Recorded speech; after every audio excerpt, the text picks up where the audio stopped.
ત્યાર પછી ગણ એમાં 1 2 3 4 1 2 3 4 અને 5 એમ 1 2 3 4 ચાર જ ઘટકો આવેલા છે તો 3 4 સબસેટ એ તો 3 4 સબસેટ એ આ વિધાન સત્ય છે કે નહીં તે આપણે જણાવવાનું તો 3 4 જે છે અહીં આખા એક જ ઘટક છે જ્યારે આ ગણમાં બે ઘટકો છે 3 4 જે આમાં આપેલા નથી માટે સબસેટ ના આવે બિલોંગ્સ ટુ હોય તો સત્ય બને એટલે અહીં સબસેટ હોવાથી આપેલું વિધાન જે છે અસત્ય બને છે બરાબર છે ઘટક હોય છે એટલા માટે તો બિલોંગ્સ ટુ એ હોવું જોઈએ માટે જે આપેલું હતું એ અસત્ય છે પરંતુ જે આવી રહ્યું છે 3 4 બિલોંગ્સ ટુ એ વિધાન સત્ય બનશે બરાબર છે બિલોંગ્સ ટુ હોય કારણ કે અહીં ભલે આ ગણ તો છે પણ આખો ઘટક તરીકે એમાં દર્શાવેલો છે માટે આપણે આ જે આપેલો છે 3 4 બિલોંગ્સ ટુ એ સત્ય થાય સબસેટ અસત્ય રહેશે ત્યાર પછી છે 3 4 સબસેટ એ તો 3 4 સબસેટ એ તો આગળ જ જોયું ને ભાઈ આ તો અસત્ય છે આગળ લઈ લીધેલો પ્રશ્ન ફરીથી આવી ગયો છે રિપીટ થાય છે પરંતુ હા અહીં બે છગડીયા કૌંસ આપેલા હોય તો આ એક ઘટક છે એ આમાં પણ આવેલો છે અને આ ગણ એમાં આવેલો જ છે બરાબર તો અહીં આ જે છે સબસેટ થશે અને સબસેટ છે માટે આપેલું વિધાન સત્ય છે ત્યાર પછી 3 4 બિલોંગ્સ ટુ એ તો 3 4 આમાં બે કૌંસ હોય તો તે અસત્ય છે બાકી સત્ય હતું આગળ જોયું હતું ને એ પ્રમાણે બરાબર છે પરંતુ આ 3 4 ની જગ્યાએ જો એક બિલોંગ્સ ટુ એ હોય એક બિલોંગ્સ ટુ એ હોય તો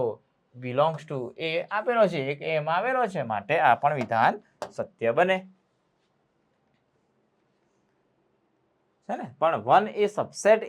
એ ખોટું છે 1 એ એમાં આવેલો છે પણ આ ગણ વચ્ચેની વાત કરી હોય તો જ સબસેટ આવે બાકી અહીં આપણે ખાલી ઘટકની વાત કરેલી છે માટે આપેલું વિધાન એ અસત્ય છે બરાબર છે કેમ કે ગણ આ રીતે હોય તો સત્ય ગણાશે અહીં ફક્ત એક છે એટલે સબસેટ ન લખાય બિલોંગ્સ ટુ લખાય ત્યાર પછી આપેલો છે 1 2 5 બિલોંગ્સ સબસેટ એ તો 1 2 5 એ આમાં પણ છે અને એમાં પણ આવેલો જ છે સેપરેટલી માટે સબસેટ છે સત્ય વિધાન આપેલું છે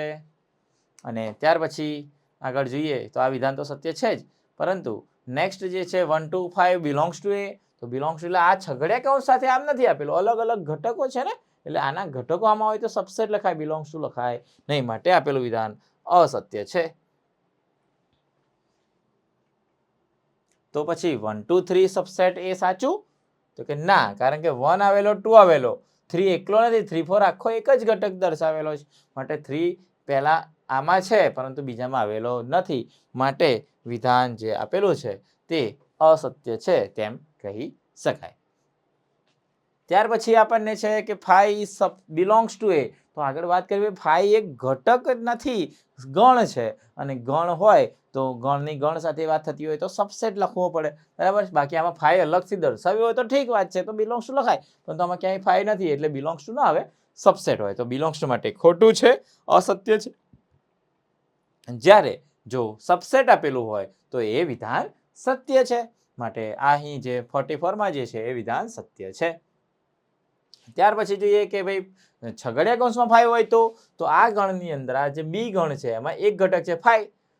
એમાં 5 ઘટક આવેલો નથી માટે પાછું આ વિધાન અસત્ય મળે